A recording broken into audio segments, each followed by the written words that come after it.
झारखंड राज्य, जहां धार्मिक पर्यटन की असीम संभावनाएं मौजूद है, वहां अगर धर्म, संस्कृति और सभ्यता से जुड़ी विरासतें अर्थव्यवस्था से जोड़ी जाएं, तो विकास के नए रास्ते खुल सकते हैं। बता दें कि बिहार से अलग हुए झारखंड के पास धार्मिक पर्यटन को उद्योग और रोजगार में बदलने की अपार संभावनाएं हैं। बिहार में जिस तरह बौद्ध सर्किट तैयार कर पर्यटन को बढ़ावा दिया गया है, उसी तर्ज पर झारखंड भी अपनी धार्मिक धरोहरों के जरिए बड़ी आमदनी और रोजगार पैदा कर सकता है। बिहार के बौद्ध सर्किट में बोध गया, राजगीर, नालंदा, वैशाली और पूर्वी चंपारण जैसे ऐतिहासिक और धार्मिक स्थल शामिल हैं, जो सर्किट बौद्ध के जीवन और शिक्षा की यात्रा को दर्शाता है।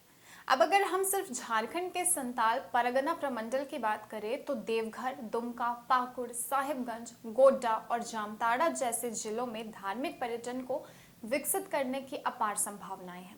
अगर बिहार के अजगैबीनाथ धाम और पश्चिम बंगाल के तारापीठ को झारखंड के साथ एक सर्किट में जोड़ा जाए, तो तीनों राज्यों की सरकारें मिलकर इसे धार्मिक पर्यटन का बड़ा केंद्र बना सकती हैं। आपको बता दें कि श्रावणी मेला के दौरान अजगैबीनाथ धाम से लेकर देवघर, बासुकीनाथ, मसानजोर, मलूटी और तारापीठ तक करोड़ों रुपए का कारोबार होता है। लाखों श्रद्धालु देश और विदेश से यहाँ घूमने आते हैं और श्रद्धालुओं की यहाँ भारी संख्या स्थानीय लोगों के लिए आय का बड़ा साधन बनती है। लाखों की कमाई करने वाले लोग पूरे साल इस आमदनी से जीवन यापन करते हैं। बता दें कि सुल्तानगंज से देवघर की दूरी करीब 105 किलोमीटर की है।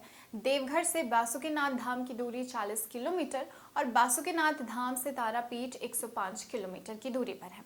बीच में मसानजोर डैम और ऐतिहासिक मलूटी गांव भी पड़ता है, जहां कुल 108 मंदिर मौजूद है। वहीं मुख्य सर्किट के अलावा पूरे संताल परगना को ब्रांच सर्किट के जरिए जोड़ा जा सकता है, जैसे पाकुड़ में राजबाड़ी काली मंदिर, राधा कृष्ण मंदिर, कंचनगढ़ गुफा और गर्म पानी के झरने।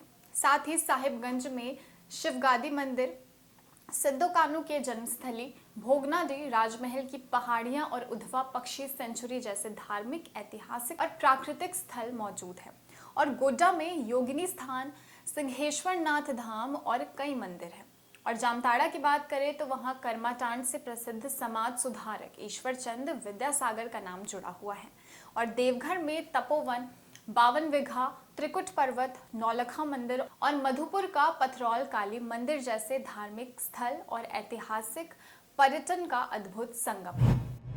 और अगर इन धार्मिक स्थलों को एक साथ जोड़कर एक सर्किट बनाया जाए, तो तीनों राज्य मिलकर प्रयास कर सकते हैं और इस क्षेत्र में न सिर्फ पर्यटन का हब बन सकता है, बल्कि रोजगार और अर्थव्यवस्था को भी नई ऊंचाइयां दी जा सकती हैं। फिलहाल अपडेट में इतना ही। मिलेंगे आपसे अगली अपडेट के साथ। बने रहिए हमारे चैनल द न्यूज़ पोस्ट के साथ।